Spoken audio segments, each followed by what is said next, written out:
So let us solve problem letter A to illustrate the concept. Jollibee Food Corporation enters into franchise agreement on June 1, 2019 with Mr. Tony Tan Kak Chong for a package with total fee of 500,000. The right granted is to operate the business for 4 years. The terms of payment provides that the down payment of 180,000 shall be paid and the balance is payable in 4 years. So you have here the initial franchise fee of 500,000. But this 500,000 has a down payment of 180,000. So i-deduct natin yan. So you have here the balance. Ang tanong, yung balance ba na 320,000 ay evidenced by interest-bearing note or non-interest-bearing note? Okay? So sabi pa dito, Mr. Chong issued 8% non-interest-bearing note. So kung ito ay represented by non-interest-bearing note, inclusive dito sa 500,000 na to yung unearned interest income. Okay? So i-divide mo to, yung balance ng 4 years, kasi 4 years to pay yan, diba? So you have your 80,000, and 80,000 is your periodic payment. Okay? And this periodic payment shall be multiplied by your present value ordinary annuity factor. So PV, OA, which is already provided at 8%. We have 3.31212. So multiply this by 3.31212. So you have the present value of the said note, which is equivalent to 264,000. Okay, 264,969.6. Okay. So ngayon, ibig sabihin with regard to the fee, included na dito yung UII, unearned interest income. So dapat i-add mo itong down payment. Okay, and you have here the present value. So pag i-add natin itong dalawa, we have 180,000 plus 264,969.6, ang total nila, the adjusted franchise fee, or the said contract price is equivalent to 444,969.6. Kasi yung difference, ay considered as unearned interest income. Yan, unearned interest income po yung difference ng 500 sa 444,969.6. Now, the agreement further provides for a royalty of 2% of the monthly gross sales. Siyempre, magkakaroon ka lang ng royalty kapag nag-operate na. At doon mo rin malalaman, class, kapag nag-operate na, may substantial performance na. Okay? So, if you're going to apply the so-called SPC, substantial performance, okay, period of refund and collectibility, you have here down payment of 180,000 and the balance, which is ito yun, 264, okay, 969.6. Okay, kaya ang total po nila ay 444,969.6. So ang tanong, check ba yung substantial performance? Check ba yung period of refund? Kasi kung oo, meron kang i-recognize sa franchise revenue coming from the down payment. Check din ba yung balance? Reasonably assured ba yung collectibility of the note? Kasi kung oo, recognize din as franchise revenue yung 264,969.6. Hence, itong total 444,969.6 will be recognized as revenue from initial franchise. Iba pa yung revenue from continuing at saka yung revenue from interest income. Diba? Pero syempre, kailangan i-analyze natin yung nasa problem. Ay ang sabi sa problem class, the total fee of 500 includes the following with their standalone prices. So, ito yung breakdown niya. Rights to trade name. Okay, so yan yung pirmahan ng, kumbaga, granting of rights to operate the business under the name of the said business. Pinagbibigyan ng franchisor na gamitin mo at hindi kita ihahabla kasi nga franchisee kita. Amounting to 250,000. Machinery and equipment. So, magde-deliver pa ako ng equipment. Say, for example, kung Jollibee Food Corp ito, syempre yung nakikita ninyo mga magluluto ng mga patty, fries, etc. Tapos yung doon sa ice cream, etc. No? Yung mga ganyan, okay, equipments, mga upuan, table, part yan. No? So, kailangan pang mag-deliver. No? That is worth 100,000, standalone price niya. And of course, mayroong feasibility studies. Bago i-approve, no, yung tinatawag nating franchise na mag-apply ka pa lang, may site location, okay, merong feasibility studies, and training and other services worth 50,000. Okay? So, kung old standard tayo, naka-package deal na itong 444969.6. No? All you have to do is just to check kung meron na tong criteria na to na SPC. Ayan. Eh, syempre, normally, kapag percentage ang tinitignan natin ng completion o kaya performance, sabi ng old standard, at least 90% dapat ay gawa na or na-render na or nakapag-operate na. Syempre, kapag nag-ooperate na or mag-start na mag-operate, hindi lang substantially na-perform. Talagang 100% perform na kasi mag-ooperate na siya. So, kahit hindi pa operational, pwede mong i-recognize na revenue na kasi naka at least 90% ka na. Yan yung old standard. Okay? So, dito, sinabi pa, no, doon sa last paragraph, all the services inclusive in the package were performed as of October 30, 2019. Pero take note, itong 444969.6 na ito, which is the contract price, no, ay meron siyang tatlong obligation. Una, the signing of the said rights, no, granting of rights. Second, delivery of the said equipment. And the so-called rendering of service. So ito, rights. Ito naman yung equipment. Magde-deliver siya at mag-i-install siya. And then, rendering of services. Yan na yung site location feasibility. Eh, ang sabi class, no, yung 2019, nung 2019, okay, na-perform lahat ng services. So dito lang, ito lang, check lang tayo sa service, no? That is on October 30, 2019. Okay? While equipment was installed only on January 1, 2020. So na-render lang yung pag-deliver ng goods, which is in the form of equipment, noong 2020. So wala pa tayong equipment noong 2019. So hindi ka pa makapag-operate, no? Tapos, sabi pa dito, the franchise commenced operation on January 15, 2020.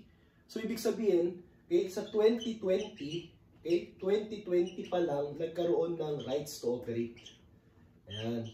At na-deliver yung equipment. So, anong significance no pag-determine natin kung kailan na-render? Kasi dyan mo malalaman yung substantial performance. So, kumbaga nag-feasibility study pa lang, okay, nag-training pa lang. So, kung sa old standard tayo magbabase at hindi doon sa PFRS 15, okay, we can say, no, na wala pang substantial performance.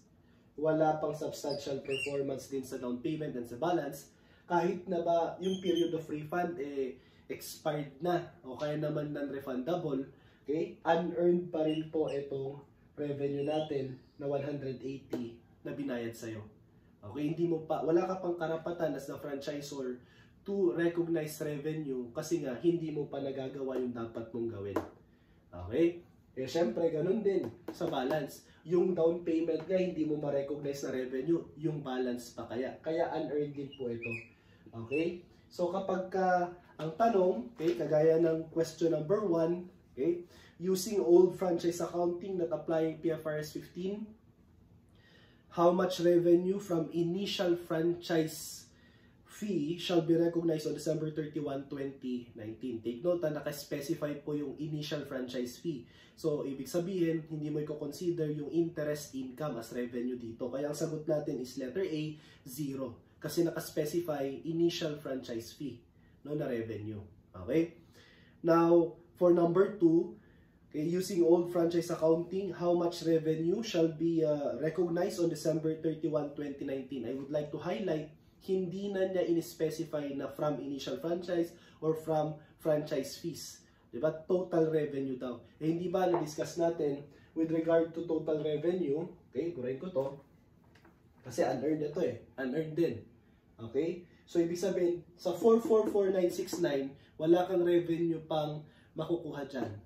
Okay? Under the old standard. Okay? Now, kung wala dito, baka naman yung difference ng 500 at saka 444969, which is your unearned interest income, meron ka nang na-earn sa 2019. Take note, ang interest ay nag-earn habang tumatakbo ang oras, hindi naman yung ni-render na yung services. So, nag-issue ka, kailan ka nag-issue ng note, okay? Worth 264,969.6, nag-issue ka nung June 1, 2019.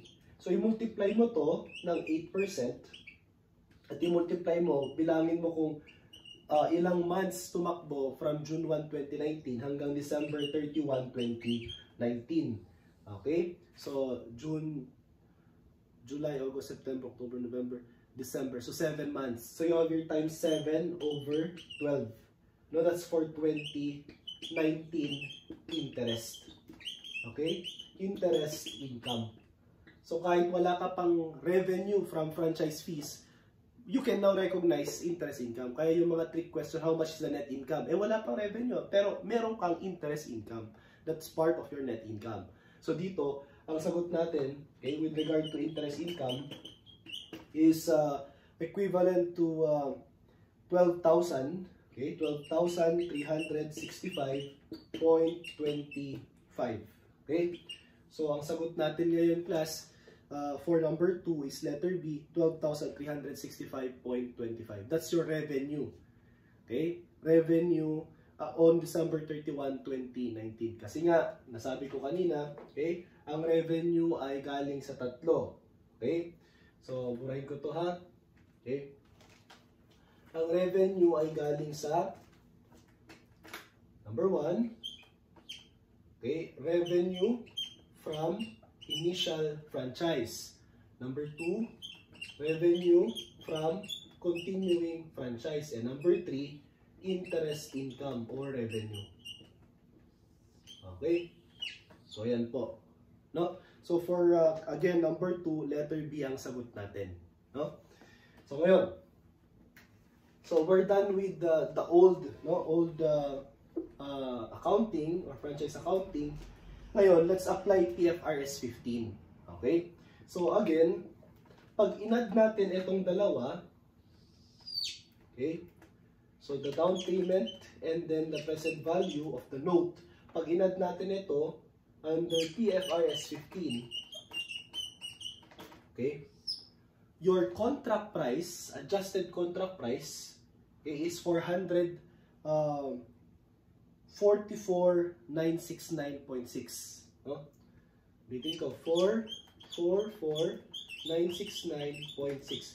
This is your adjusted contract price, which will be allocated to the different performance obligation.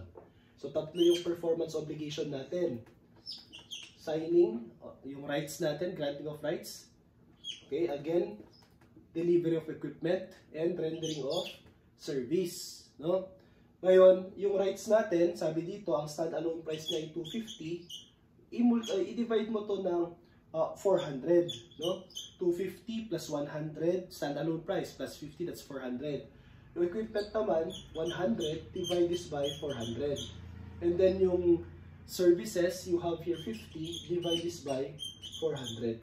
Kaya ito, i-multiply mo naman sa adjusted contract price to compute for the allocated contract price. So, to allocate, okay, sa rights natin, meron tayong 278,106.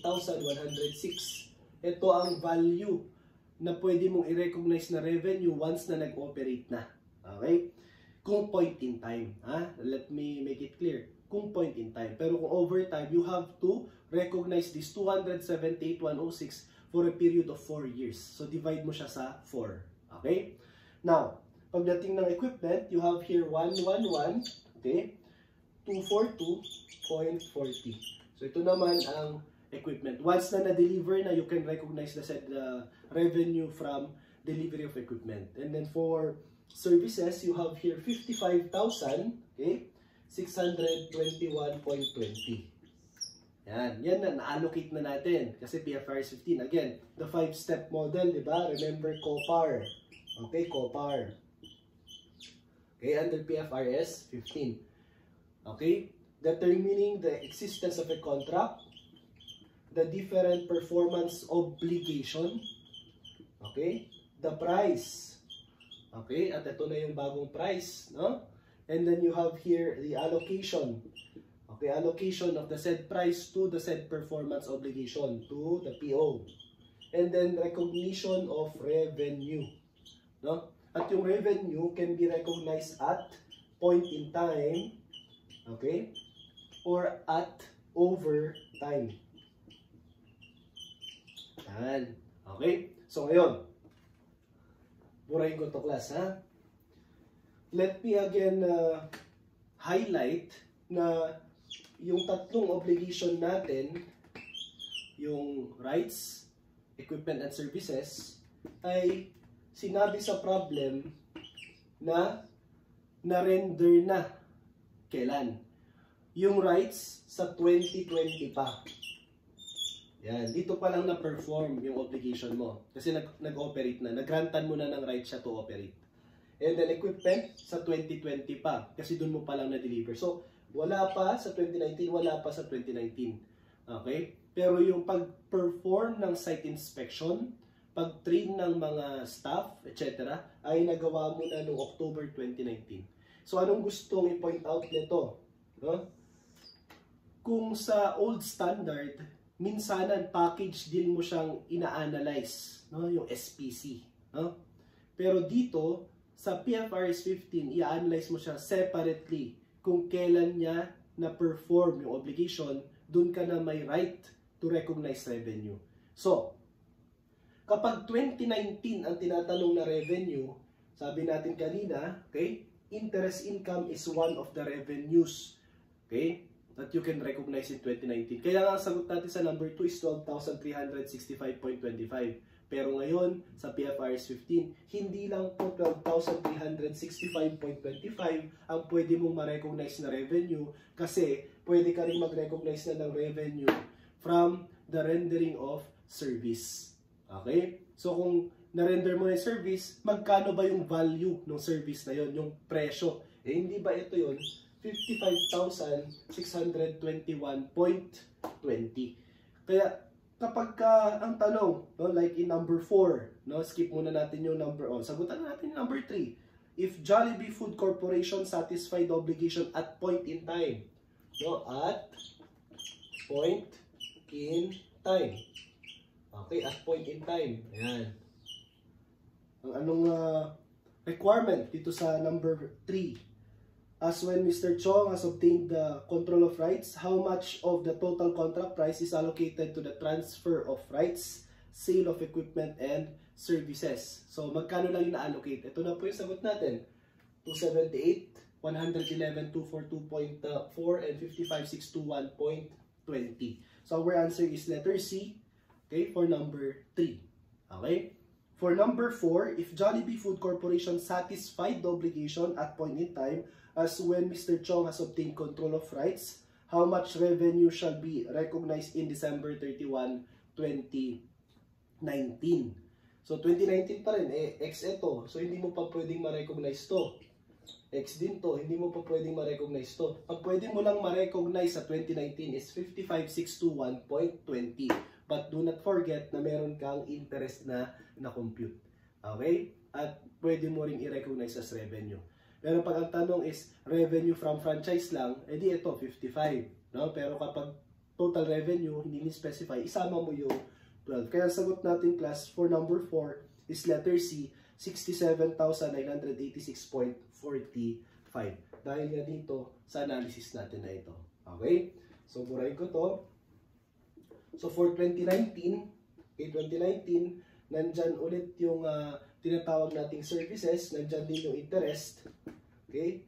So, services, which is 55,621.20, and then interest income of 12,365.25.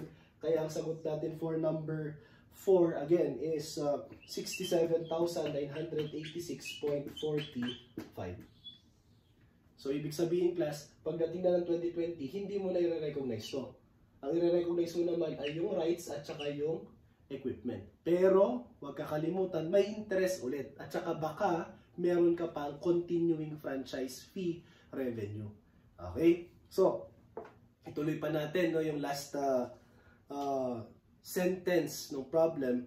The total gross sales in 2020 amounted to 1.5 million. So, 2020 ulit yun. At yan po ay considered as 2% of that rather is considered as continuing franchise fee revenue.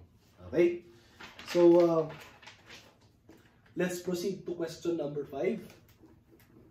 If Jollibee Food Corporation satisfied the obligation at point in time, okay, as when Mr. Chong has obtained control of the rights, how much revenue shall be recognized in December 31, 2020? Okay. Since 2020 na, ang trabaho dito ay yung pag-compute ng interest income. No? So, ito lang po yung combination or components ng total revenue natin. Okay, total revenue in 2020. No? So, burahin ko to. Again, this is at point in time. Okay? So, first component ng revenue mo ay ang sales. Okay?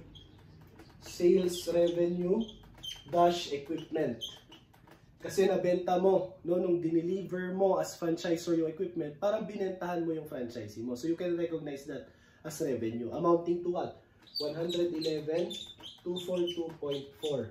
Okay? Next. Okay, so this is equipment. Siyempre, nung nag-operate na, okay, meron ka ng franchise revenue. Okay, kasi grinantan mo siya ng rights to operate, okay, nung January 2020. And that is equivalent to 278,106. Okay, 278,106. Since at point in time siya, hindi mo to i-divide by 4 years. Hindi po. Minsanan mo siyang i-recognize. No? Kasi point in time recognition ang 5th step natin. Okay? And then next, syempre meron kang royalty. Okay? And this is your continuing franchise fee revenue, which is equivalent to 30,000. Syempre, paano kinompute itong 30,000? We have here 1.5 million times 2%. Okay? 2% of 1.5 million is 30,000. Syempre, huwag kakalimutan na meron kang interest income as part of your revenue. Okay? So, ngayon, paano i-compute no, itong interest income natin? Okay? So, again, we have here present value of the note. Okay? 264,969.6. Pag minultiply mo to ng 8%, 1 year po yan. So, from June, okay, so as of June 1, 2019 ito, hanggang June 1, 2020, 1 year yon. Pero syempre, ni-recognize mo na yung June 1, 2019 hanggang December 31, 2019, last year. So, i-recognize mo na lang, kasi na-recognize mo na yung 7/12, i-multiply mo na lang ito ng 5/12. Okay? And this is a period from January 1, 2020 to June 1, 2020. Okay? So, kapag minultiply mo to, so you have here 264,969.6 times 8% times 5/12, 5/12. Okay? So, meron ka ditong interest income coming from 2019 present value to be recognized in 2020 period amounting to 8,832.32. Kailan i-recognize ito? Recognized in 2020. Ayan. Eh sir, kung 5/12 ito, di kulang yan. Siyempre. Kasi 1 year na sa 2020 eh. So, ibig sabihin, okay, purahin ko to. ano pa yung i-recognize ko sa 2020? Kailangan mo pang mag-recognize ng 7/12 sa 2020. Kailangan mo pang mag-multiply ng 8% sa 2020. Okay? Ibig sabihin, sir, itong 7/12 na ito, ang period naman niya ay June 1, 2020 hanggang December 31, 2020. Yes. Okay, yes. But, okay, the problem here is, ano yung basis mo or yung base amount? Hindi po itong 264,969.6. Ito shortcut natin na. Okay, applying yung Feynman concept, no? I-multiply mo lang ito, class, ng 1.08. Okay? And then bawasan mo ng 80,000. Okay? So you have here interest rate, di ba? Effective interest rate minus the periodic payment of 80,000. So, minus 80,000. Yan, shortcut po yan, mga kapatid. Ha? So, Feynman po itong concept na ito. So, 264,969.6 times 1.08, the amount to be deducted by 80,000. At ang mako-compute mo ay 206, okay, 167.16. Yan na po yung tinatawag nating present value balance, no, after amortization. So you don't need to prepare the amortization table. No, ito yung isang technique, okay, na tinuturo natin sa review. Then 206,167.6 times 8% times 7/12, then you're going to compute, no? This is for the period of June 1, 2020 to December 31, 2020, amounting to 9,621.13. Ayan. So, to be recognized also in 2020, ito yung 5/12, ito naman yung 7/12. So, pag inad natin yan, ang interest natin ay 18,000, okay, 453.45. Okay? So, na-compute mo na ngayon itong interest income through this, at saka itong shortcut natin. You don't need to prepare for the amortization table. Burahin ko na siya. Okay? At mako-compute mo na yung total revenue in 2020, okay? Applying PFRS 15 at point in time recognition. And this is equivalent to what? So our answer, no, for item number 5, pag inad natin to, is 437,801.85. Okay, so our answer is letter D, 437,801.85. Okay? Now, before we proceed, no, to number 6, I would just like to highlight the journal entries. No, journal entries. So, installation of equipment and completion of obligation on January 1, 2020. Ang entry natin is unearned, okay, sales revenue. So, i-cancel na natin yung unearned sales revenue of 111,242.40. Ito yun. Okay? And then, recognize sales revenue dash equipment. Sales revenue dash equipment amounting to 111,242.40. Okay? Kasi pwedeng tanungin sa inyo yung gross profit from sale of equipment. Di ba? Eh, hindi ba meron siyang cost? So, magde-debit ka pa ng cost of franchise dash equipment sale of 80,000. Okay, and then credit equipment. So, nung diniliver mo na equipment, syempre, meron kang sales, meron kang cost of sales amounting to 80,000. Baka yan, ang tanong sa inyo, yung difference which is 31,242.40. So, that's 1 and 3, no? For the sale of equipment. How about for, okay, granting of right to operate? So, ang entry mo naman dito, okay, let me erase this. You're going to debit unearned franchise revenue. Yan. So, you have your unearned franchise revenue amounting to 278,106. Ito yun. Okay? And credit franchise revenue dash rights. So, kanina yung franchise revenue natin dash equipment, ito naman, franchise revenue dash rights, or granting of rights, 278,106. Okay, so that's for 278,106. Siyempre, no? Pagdating ng December 31, no? Oh, magbabayad ka ng royalty sa franchisor mo kasi nga kumita ka ng 1.5 million, 2% of that is a royalty. So you're going to as the franchisor, you're going to receive, kaya meron kang either receivable or cash, diba? Amounting to 30,000, and credit revenue, okay? Franchise revenue, okay, dash royalty. Yan. So, pwede rin naman class na continuing franchise revenue. So, 30,000.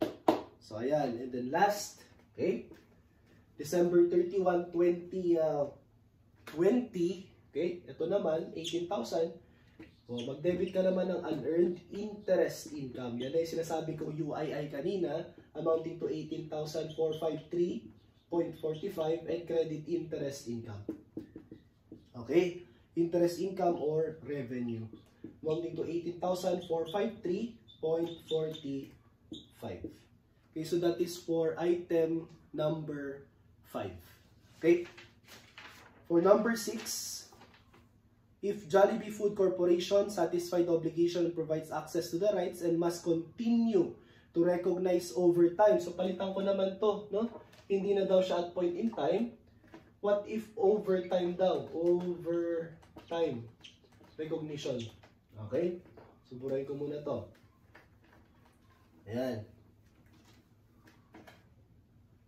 To perform updates and services, how much revenue shall be recognized in December 31, 2019? O, again, class, ha?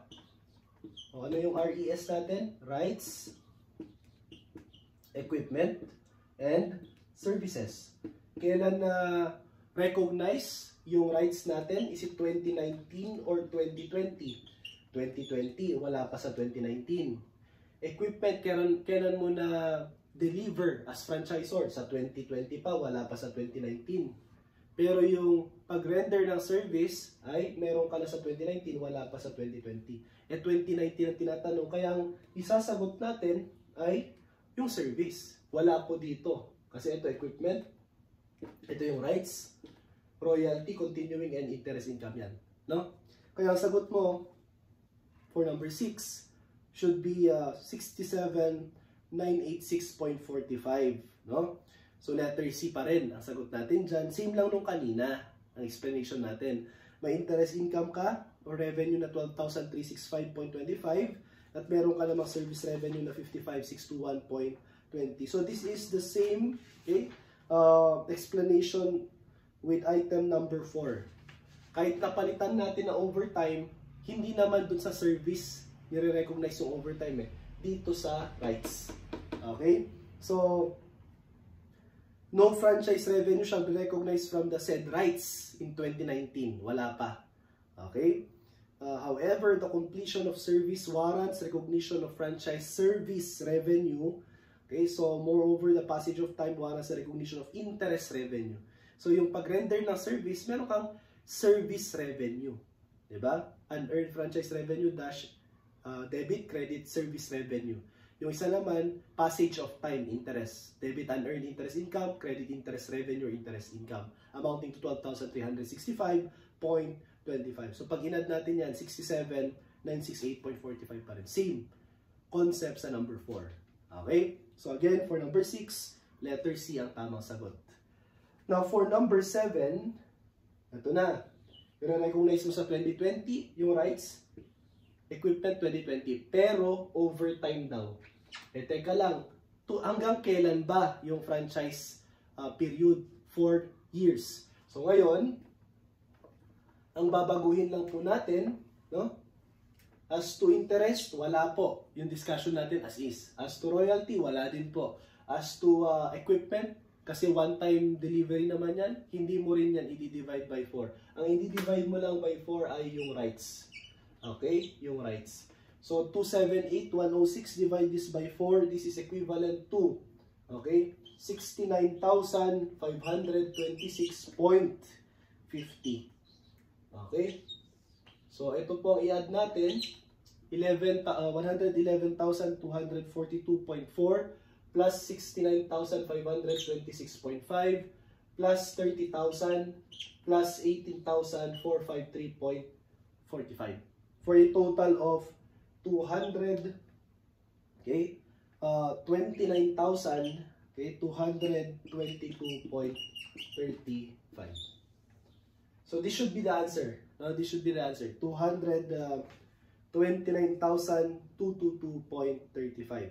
Ayan, so wala sa choices. Palitan na lang natin yung letter D. Okay, gawin na lang natin 229,222.35.